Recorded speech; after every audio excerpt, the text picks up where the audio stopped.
Welcome to Beach Life Unlocked, episode number 6. My colleague Mike Dodson, myself Mitchell David. Today we're going to be discussing some pitfalls, some overlooked items that buyers and sellers typically do. You know, obviously we're going to help guide you through the process. These are just a couple pitfalls or a few pitfalls that we kind of normally see in a transaction that you really want to try to avoid.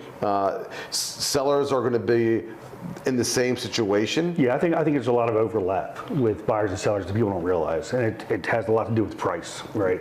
As a seller, like I said before, a lot of sellers, everybody thinks they have the best unit, right? They're just decorated the best, they have the best furniture. That's not always the case, right? So, it is not. So when people think, oh, you know, I bought this 2 years ago, it had to have gone up, you know, $200,000 right by now. Right. No. Right. Not necessarily.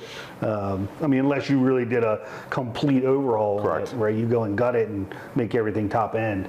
You know, I think buyers and sellers both have unrealistic expectations sometimes. And, you know, I think you just recently went through this with a listing. You went to a listing appointment and recommended a price, or price parameters for a person. Range, yeah.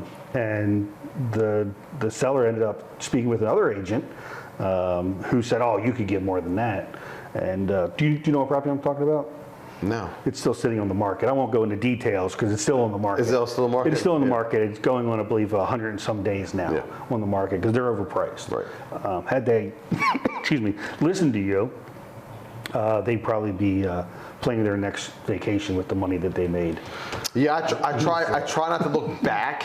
Yeah. Right. I mean, because we don't win them all. Yeah. Right. We don't. Yeah. But what we try to do is be honest and give you a realistic expectation. Yeah. Because look, you know, I tell a story all the time. You know, when I was in real estate class many moons ago, and I was having discussion with an argument with the instructor, shocker, right? That I was right and they were wrong. But he actually said something that's kind of stayed with me this whole time is, you know, when you list a property for a seller, and let's say I don't agree with the price, let's say it's overpriced. And you've told the seller this, like you've had the conversation, hey, Mr. Seller, Mrs. Seller, you know, I think your range is going to be here, but I'm going to take the listing because everybody wants listings, right? Get the listing. And so you were like, okay, what number do you want?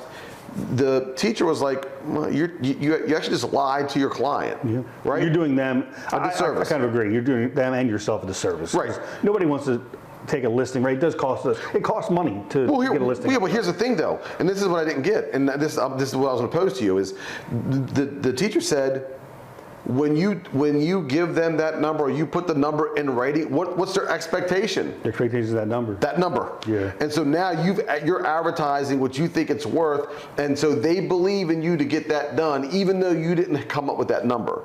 So yeah, that's nothing more frustrating. It's a tough one. Yeah, and I think we do it right. Like he said, we've lost some. Right? Yeah, absolutely. And sometimes we lose them by walking away. Correct. Right, because it just doesn't make sense. It doesn't make sense to put the money out, spend the time on a property that's just not going to sell. Have we been wrong before? Absolutely. We have been. Yeah. But have been. Most of the time, you know, if you look at the numbers and what the market can bear, you can get a pretty good idea of what a property is worth. And for somebody a seller to say, no, it's worth, you know, $25,000 more, maybe if the perfect buyer came along, but not every property gets the perfect buyer. Well, and that's the thing. And so what happens is if you look, it only takes one buyer to buy a property, right? The problem is the market yielding that one buyer for the property that you have? And if it does, great, then you're going to hit it out of the ballpark. The problem is that's not the norm. And so what ends up happening is you die a slow death by keep on reducing the price, right? And because eventually somebody will buy it. To the right price. To the right price. Throw some money at you. Yeah, I definitely think that's super important is your pricing. Yeah. And I think mine goes right in line with that as well. Is, you know, if you are a seller and you do get an offer, like an immediate offer, and it's not the price, and you think it's a lowball offer, and you don't negotiate, I think that's a huge pitfall. Just saying by not engaging. Yeah. Right? If you get an offer from the jump, let's say you're 2 days on the market and an offer comes in and it's not the number you want, what does it hurt going back and saying, look, here's where we are, here's what we're looking for. If you're willing to come to this number, the property's yours. Right. They say no. They may say no. Well, then you're 2 days on the market. You continue on with your marketing plan and get it out in front of more and more buyers. But it's just saying no and just getting angry. Yeah, getting angry about it. Like Right. You've been insulted. Yes, right. Well, sometimes things, you get insulted in life. I mean, well, but my thing is this, and I think this is part of what we talk about in our listing meetings is, look, an offer is a start of a negotiation. Right. It's not the end of a negotiation, it's actually the start. And so I would rather have a lowball offer than no offers. Yeah, right? sure. Because at least at that point in time, you can go back to them with maybe a crappy counteroffer. Yeah. Because your point is, hey, we hear you and we appreciate your offer, but it's unrealistic, and here's our response. Buyers a lot of times they say, let's make an offer. I'm going to go low so if I can't get a deal. Correct. Right. Correct. But they're willing and able to come to your number, or at least somewhat close. Right. They're somewhere in the middle. I think in any deal that you give a little, we give a little, and we get this thing closed, get this thing sold. So yeah, just like I said, just saying no from the jump and just because you're insulted, that's insulting. Get away from me. I don't want to do business with you. Right. Okay, well, you may have lost your only opportunity. Well, and just this is again anecdotal for us. There's going to be other agents who have other opinions about this. I'm a firm believer that typically your first offers are always your most excited buyers, because they're on the jump. They want their buyer's agent to write that offer. They're trying to do best terms and conditions. While it may not be what you think your property's worth, that person's super excited. And look, you never, as a seller, me say this a million times, you never want to lose the excitement that you have in a buyer. Yeah, you want to harness that. Harness it. And I'll tell you, just a quick story. So I had a listing a while back, and I gave her the price range, and I said, here's what I think it's worth, where you're going to end up selling this thing. They wanted to go about $20,000 higher than I recommended, actually $25,000 higher. And then I took the listing with the understanding that if in 14 days we do not have an offer in hand, we're going to drop this to where I think it should be. To market value. Yeah. To market value. Before we went on the market, we received an offer on that house. Buyer never even saw the property. They sent us an offer at right in the range that I had said I thought the property would sell for. The seller did not, they wanted to sit on it. Oh, I'm not taking that offer. I want my number. So we went on the market. And the buyer waited patiently. We told them, I said, look, if you come up a little bit, we might be able to make a deal. They didn't want to come up. They said, we'll wait. We sat on the market for 30 days. And we ended up settling with that buyer. That buyer ended up buying that property that initially made the offer. At that price, they could. We got him up $10,000. Okay. Which actually was just below where I was going to list it, recommend listing it at. Okay. Cash, no home inspection. So a beautiful offer. It was clean. Right. And that's where the seller finally realized that, you know what, I'm not going to get the number I want. Mike was right. Let's just get this thing sold and move on. Right, and so again, in this situation, all we're saying is that be flexible, understand that doesn't have to be the end number. Mm-hmm. It can be a start of a great conversation that leads you to great terms and conditions to get the property sold, right? Right.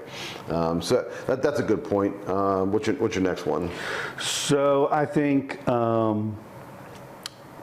you ever had a seller limit showings? I don't want showing on these days. Yeah, unfortunately I have. I think you're doing yourself a huge disservice, right? Because not everybody, especially here in Ocean City, the majority of our showings are on the weekends. True. Right? Because people are coming from out of town. These are second homes. So the only time they have, because they're working during the week, is Saturday or Sunday to come down to take a look at things. I've had sellers in the past that, well, Saturdays or Sundays is family time. Okay, I understand that, and I think that's beautiful. However, I've got 6 people that want to come see your house on Saturday. Do you really want to sell this property? Because if not, let's take it off the market. Right. Because if you're not going to allow these buyers to come in to see the house, because I think it goes back to a pitfall for buyers. Buyers need to see things in person. Right.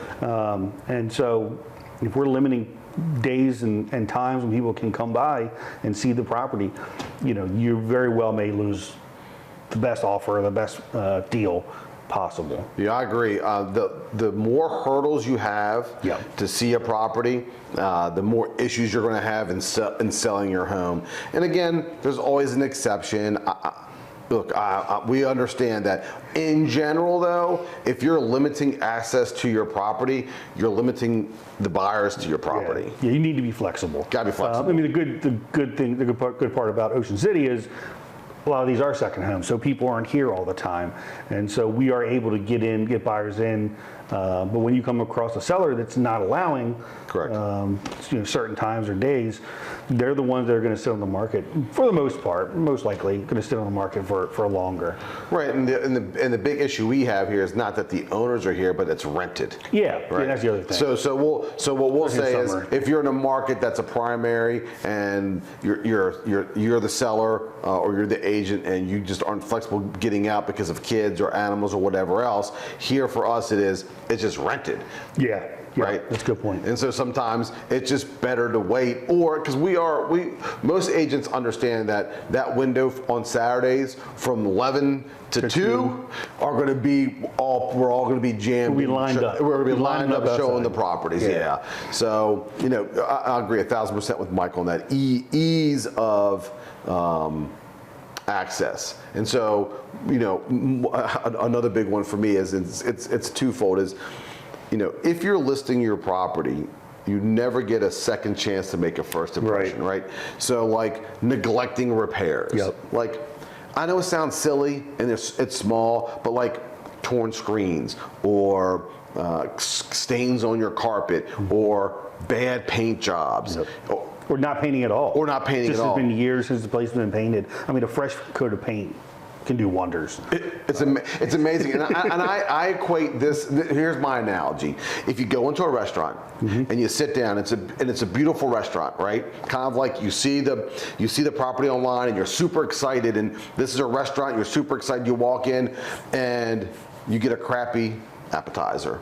What do you think is going to happen the rest of the meal? Meal's ruined. And whether or not it is or isn't, you're probably going to be looking for all the bad things. You're going to look for the flaws right away. And so if you're a seller and you have some items that could easily be fixed for very little money, and you opt not to do it, what you're doing is that buyer's coming in, and as soon as they walk in, they're soaking up that, and they're like, oh gosh, look at this. Look at this. And then all of a sudden, the space just doesn't feel clean, or you start getting concerned about what else could be wrong in here. What am I not seeing? What am I seeing? And they're going to start picking it apart. Yeah. And I will say that, and two things happen when they pick it apart. They pick it apart and they just want to leave, or they pick it apart and do what?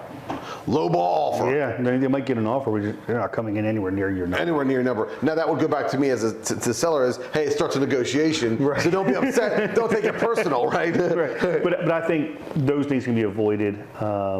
Also decluttering, right? Absolutely. If you have stuff just piled up, when people come in, they can't envision their stuff being there. Correct. Because that space is now taken up by whatever. If it's papers or just a blanket, a pile of blankets, whatever it is. You clean up, make the space feel as open and airy as possible. So that when people come in, they can say, okay, I could see my stuff in here. I can make this my own, because that's what it's going to become. It's going to become somebody else's stuff. Somebody else's stuff in there. Somebody else's stuff in there. And they're fine with that, but like Mike said, they have to envision it. So again, you really need to go the extra step and get your property ready, both inside and outside, right? I mean, again, for the condos, it's going to be a different beast, because obviously it is what it is on the outside outside of the building, but for the inside, you really just need to do those things. Look, we try to stage properties, but sometimes people have too much stuff. and staging just isn't going to help it. There's not enough storage. There's not enough storage to move everything. Like Mike and I are famous for going in and literally taking everything off the counters, putting them in closets, and at some point in time, there's just not enough room in there anymore. I've got stuff in the back of my truck now that I've taken out of units just to get it ready so it doesn't look so junky. Right. I mean, that's a horrible word, but like, a place looks junky, that's how it's going to feel when buyers walk in. It's just not going to feel, if they're looking for a nice place or trying to envision their stuff in there. If your junky stuff is just, I hate to put it that way, but that's what it is. No, it's true. I mean, the thing is, we're out every day showing properties or talking to the sellers, and so we're actually walking to properties, and we have our buyers look at us and go, why did they leave it like this? Like I wouldn't buy this property because it's like this. Sometimes I don't know. We don't know. I don't have an answer for you. Well, and it could be it makes zero sense. Well, it could be that the seller just doesn't have the wherewithal, maybe the monies to be able to do that, and that's. But then the seller then has to understand too that they're going to get beat up on the price. Yeah, Right. And I think I know you don't want to talk about agency, but having a good agent that can guide you as a seller, like what is actually going to make this space look better? What do tell you as a seller, like what do you need to do to sell this property? Well, I absolutely agree. Like I said, I got stuff in the back of my truck now that my kids try to get in. Like, what is all this stuff? But at some point, it's going to go back to wherever it came from. But for me, I have no issue. Look, let's get some stuff out of here. If I got to take it and put it in my office, for the time being, that's what we'll do. Yeah, again, I know this is a Coach Rodolini, Salisbury University saying, and that's what it was, is you never get a second chance to make a first impression, which then kind of, and I know I'm going back on this, but what takes me to my next thing is, it's got to be marketed properly, like pictures, a 3D tour, video, drone shots. Like sellers sometimes don't realize that they're like, I don't want to pay X amount of commission. I'll take the photos myself. Exactly. Or the agent is coming in with their cell phone, like, dude, I take great pictures with my cell phone. I can promise you this. You can tell right away. We can see it. Everybody can see it. The pixels aren't right. It's not in the frame right. And remember, as a seller, you're paying that listing agent. And if the listing agent is not willing to have a professional invest in your property. you, right? Yeah. Because that's what we're doing, right? Yeah. You're paying us to do something, but if we're not then in return offering services through our subcontractors to help with the staging or to help with the photos, and so my big issue is that sellers don't pay enough attention to what a listing agent's going to do for them. So don't overlook that. That's a huge pitfall. Yeah, and I'm sitting here laughing to myself because as a buyer, don't trust the photos. Right. That's why I come see it in person, because if you get a professional photographer can do wonders for a property. Crazy. Right, and make it look like it's light and beautiful inside, and you get in there, it's dark. Yes. So as a seller, you want those photos because it puts your property in a better light. But then as a buyer, you come see the property for yourself because you can't always trust. Just to make sure that the photos match the actual property in real life. Right. And so as a seller, when you're having that conversation, and again, like Mike and I said, I don't want to go too much into agency because we kind of, had that conversation back and forth, but you really need to understand what package it is that you're getting.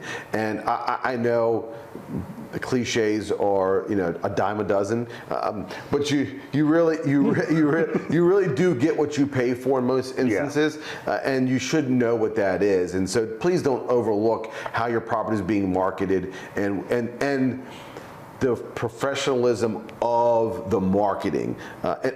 As agents, again, I'm using a broad brush here. We're not photographers, right? We're not. So we better be hiring somebody to do that for us. Yeah. I've tried to take photos, and as soon as you upload them, you can tell right away. Like, this is not. Yeah. We need to get somebody in here. Well, Knows what they're doing. No, we've clearly not me. had clients send us pictures that they've taken. I really like this photo to be the main photo. I think it's a great picture. And you're like looking at it, you're like, well, here's my picture, then here's my picture with Lana. I'm sorry, I got to take Lana's picture because it's beautiful, right? Yeah. And so please, really hone in on that as part of it is, not making sure that your property is ready. So then when you get the photos, it then shows that way. Yeah. So for me, one thing I just thought of, I think this goes for buyers and sellers both, is getting bad advice, right? Everyone's got a cousin or brother or something that I know what I'm doing. I've done so many transactions. I know how to. Every property is different, right? Every transaction is different. There's things that come up in one transaction that never come up in another. Different timing. Right. Exactly. And I've had transactions where it was going too easy, right? Things were moving smoothly, and then nothing happens. And then other transactions where, there's a lien on the property. The seller hasn't paid their taxes in 6 years. Things that come up that people are like, oh, don't worry about all that, or don't worry about this. Well, that could be a major problem. And if you don't have that information up front from a reliable source, it could hurt you. Yeah, I agree. I think too many people rely on advice from people they know, which is fine. Except remember, like Mike just said, especially if that advice was somebody who's never bought here, right? They don't understand. Oh, I bought a lot of houses. It's the same everywhere. It's not. I've bought a lot of houses. Yeah. It's not the same because it's like this. It's like Marigot Beach is different than Golden Sands. Right. Golden Sands is different than Sea-Watch. Sea-Watch is different than the Carousel, and so it's all those nuances. To your point of it's just financing is not financing in different buildings. Yeah. Right. Yep. Sea-Watch has an aluminum wiring in it, right? Some people hate aluminum wiring. Some people don't care about it. But again, those are things to consider, obviously, in any. Exactly, and people who aren't here are giving you advice to kind of help you try to navigate it. You want to make sure that and look, they're probably want to do the best for you, but they just don't know. They don't know, right? Yeah. Yeah, all my cousins sold their house themselves. I don't really need an agent. Really? Where did they sell their house? Oh, not here. Okay, because that makes sense, right? It's a different beast down here. It's a different world, right? There's a lot of things that you have as a seller you have to provide to a buyer that if you try to sell a condo yourself and you don't know what those are, you get yourself in a lot of trouble. You open yourself up for that. Yeah. Yeah. Knowing that you need to get the condo docs and provide them to the buyer within 15 days of settlement, right? A lot of sellers don't even know where to go to get that. Well, and if there's a change within those documents too, you're also supposed to update those change as well up to a certain threshold. So, to Mike's point, there's just nuances to all these things. And again, we realize there's some people out there who are well equipped to be able to buy and sell on their own without an agent, and we get that. The difference for our market here, even if it's Ocean Pines or Berlin or Dewey or Bethany, a lot of times you're a 3-hour trip away. You're not here local. The seller's not here either. And so you're relying on some expertise from people who are here in and out of it all day long. So yeah, be wary on the advice that you're getting out there, or thinking that I've done it in the past, I can do it again. Potentially you can, wouldn't say you can't. Yeah, like you said, there are some people that are equipped to sell a property or buy a property on their own. Usually they're attorneys. Somebody that understands contracts. But for the most part, I had a seller a while back. They tried to sell their own property. It was a FSBO, for sale by owner. And I actually had a client that was interested in seeing the property, so I contacted them and went and showed the property. And I called him afterwards and I said, look, my buyer's not interested in your property, but there's some things that you could be doing that would sell this house pretty quick. They ended up hiring me after having it on the market. I want to say it was about 4 months they had it on the market for themselves as a for sale by owner. I took over the listing and we sold it within 30 days. At a price higher than they even expected. Right. They were asking less than we actually sold it for. So that's common. Yeah. And you try to explain to people that's actually the norm, where if you're selling it yourself, you're probably going to take less than an agent, or if you're an unrepresented buyer, typically you're going to pay more than you would pay if you had an agent. I mean, honestly, you can just Google the stats. It's out there for everybody to do. It's a hard conversation for us to have with people who are unrepresented, because obviously, Mike and I make money, and we're not shy to say this. We're commission based. We have to offer you something for us to get paid, and so obviously it's in our best benefit for us to use you. But don't believe us.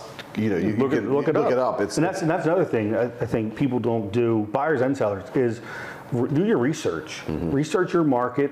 Learn as much as you can about what's happening in that market.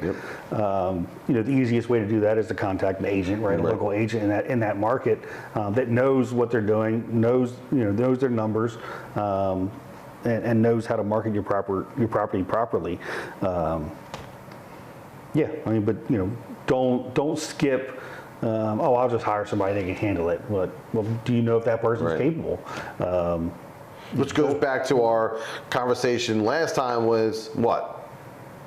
Do your research on how to pick an agent. Right, pick the right agent. That's another thing some people do is they pick the wrong agent. Right. There may be a new agent, maybe a seasoned agent that just they're trying to get a listing, like you said earlier, just want to take a listing, and they'll you got a number, great, let's do that number, throw some photos up from my cell phone and be done with it. For agents like that, they're just looking for volume. Right. They're not really focused on getting your property sold necessarily. Correct. And so finding the right agent, an agent that's actually going to work for you, I think is key for a buyer and a seller. Yeah, just in general, vetting that process as we discussed in detail. Yeah, exactly, because that's important. Read the reviews. And it's true. Keep going back to that. It is, but I think it's true. Because it's firsthand information and knowledge from someone that's worked with already going through the process with you. Exactly, and that's what it is. It's a process. So it's easily identifiable if that agent does or doesn't have a process, and if they don't and they're kind of scattered, then that becomes that should be a red flag to you. Absolutely. As well. Yeah. Can you think of anything else for buyers or sellers? I'm pretty much, I think we kind of overlap nice. I did write down a couple things, so I'll take a quick peek at my notes just to make sure I didn't miss anything. But no, I'm pretty much where Mike was. I think we discussed it, but decluttering, I think that's. Yeah, you don't want to have a poor property presentation. You want your property to be seen and marketed in the best light. And I guess we could probably add this into it. And again, this would just be a game time decision. Is some sellers, and I do recommend it, is you actually have a pre-inspection on the property, have a home inspector come out. That way you're not surprised. You're not surprised. And then look, if there are some small items that are going to come up on the thing, you can take care of them for a little bit of money. I'm a firm believer is don't spend money that you can't make back in a transaction, because just to spend money, it doesn't do you any good. But sometimes the guidance of a home inspection might be like, oh gosh, my HVAC system is bad. Yeah. And so maybe you do address that to make it more efficient for yourself and then an easier purchase. I mean, in this situation where Mike's client did a home inspection but waived the right to negotiate, obviously the buyer was the seller was in a really good position because they weren't obligated to fix it, and had they, and to my buyer's defense, the property looks beautiful. I mean, inside and out. We did not expect any issues to come up. Did you recommend that they do a no? Absolutely. I even verified with them. I'm just going to make sure I got this right. You want to waive your opportunity to negotiate and terminate this contract based on the home inspection? Yes. We just went for our knowledge. Okay. Right. And that's your decision. I would never recommend somebody doing that, but that's what they chose to do, and it may not be a big deal. It sounds like the fix may just be, getting somebody out there to service it. Maybe it's not communicating with the air handler on the inside, Good point. because the heat pump looks newer, and so it shouldn't have gone out, right? It may just be an easy fix, but it potentially could be an expensive fix. Right. Like you said, $8,500 to replace that. So we're hopeful. Good. That's not the case, but I think having that ability to negotiate that fix or that repair would be kind of nice right now for my buyer. It would be. Any final items on your list that we didn't cover? No, I think we covered pretty much everything from inspections to hiring the right agent. I mean, I think it's all, there's far more things that buyers and sellers could do, as far as mistakes go. But Right. I think we covered the big ones. Okay. The most important. Well, great. So we appreciate your time as always. Thank you for tuning in. Thank you for watching the videos. Mike and I are always available. You can give us a ring. You can always message us through our Facebook pages. We have a lot of stuff going on our Facebook and our Instagram. So we have all kinds of, coming soon, sold. These videos are on there, little clips. So feel free to reach out to us, or you can visit our website. BeachLifeOceanCity.com. Thank you very much. Have a great day.